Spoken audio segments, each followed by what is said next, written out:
नमस्कार। आज हम एक बहुत ही खास किताब पर बात करने वाले हैं, रामदास की बी हियर नाउ।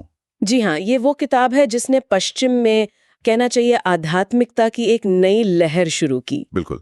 हमारे पास इसके असर और इसमें क्या है, इससे जुड़े कुछ अहम नुक्ते हैं। हम्म। हमारा मकसद सिर्फ ये बताना नहीं है कि ये किताब पॉपुलर थी, वो तो है ही, हाँ, वो तो जाहिर है। लेकिन हम ये समझना चाहते हैं कि 60 और 70 के दशक में और बाद में भी ये लोगों को इतनी गहराई तक क्यों छू गई। मतलब ऐसी क्या बात थी इसमें। हाँ, ये जानना दिलचस्प है। चलिए थोड़ा गहराई में उतरते हैं, देखते हैं क्या है। जरूर। तो पहली बात तो ये कि ये किताब ध्यान, आध्यात्मिकता और जिसे शायद रहस्यवाद कह सकते हैं, हाँ, मिस्टिसिज्म। उसका एक बड़ा ही मतलब अनूठा सा मिश्रण पेश करती है। ये सिर्फ थ्योरी नहीं है ना, ये एक अनुभव की तरफ इशारा है। एक तरह की बेचैनी थी। अच्छा, किस तरह की? मतलब भौतिक चीजों से ऊब चुके थे, जो स्थापित धर्म थे, उनके तयशुदा दायरे से बाहर कुछ खोजना चाह रहे थे।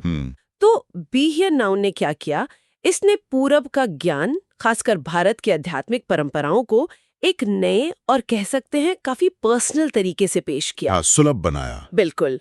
और रहस्यवाद का मतलब यहाँ कोई जादू टोना नहीं था, नहीं। बल्कि वो था आत्म अनुभव, अपनी चेतना को फैलाना और सबसे जरूरी यहाँ और अभी में जीना, उसका महत्व। तो फिर सवाल उठता है कि पश्चिमी पाठक, जो शायद ज्यादा तर्क और लॉजिक पर चलते थे, हाँ, जिनका झुकाव उधर ज्यादा था, उन्होंने ये ध्यान और इस तरह की जो आत्मानुभव वाली आध्यात्मिकता थी, उसे कैसे लिया? क्या चीज थी जो उन्हें खींच लाई? देखिए, मेरे ख्याल से यहाँ 2-3 बातें हैं।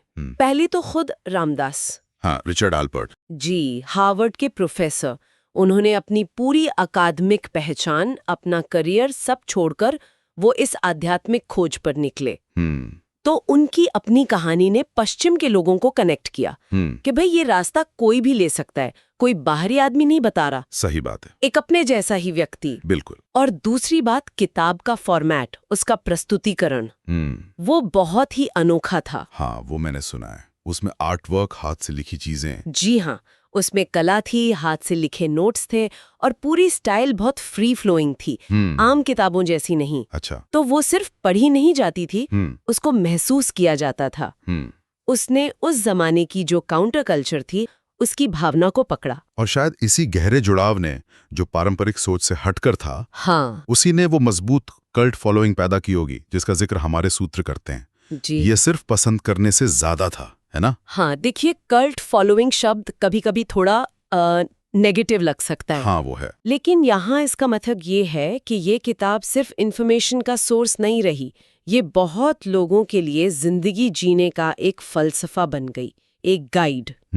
एक मार्गदर्शक। बिल्कुल। लोगों ने इसके आइडियाज को अपनी जिंदगी में उतारा, छोटे छोटे ग्रुप्स बने जो इन पर बात करते थे, और कमाल ये है कि ये पीढ़ी दर पीढ़ी चलती रही। सही। तो ये दिखाता है कि किताब ने पाठकों की कोई बहुत गहरी जरूरत पूरी की, शायद अपने अंदर शांति ढूंढने की या दुनिया को एक अलग नजर से देखने की। तो मतलब ये हुआ कि बी हियर नाउ की जो कामयाबी थी, वो सिर्फ अंदर लिखी बातों पर ही नहीं थी। नहीं, बिल्कुल नहीं। बल्कि ये सही टाइम पर, सही ऑडियंस के लिए और एक बहुत ही अलग पर्सनल तरीके से पेश की गई थी। एकदम सही। ये पूर्वी ज्ञान, व्यक्तिगत बदलाव की कहानी और वो कलात्मक अंदाज, इन सब का एक कह सकते हैं शक्तिशाली संगम था।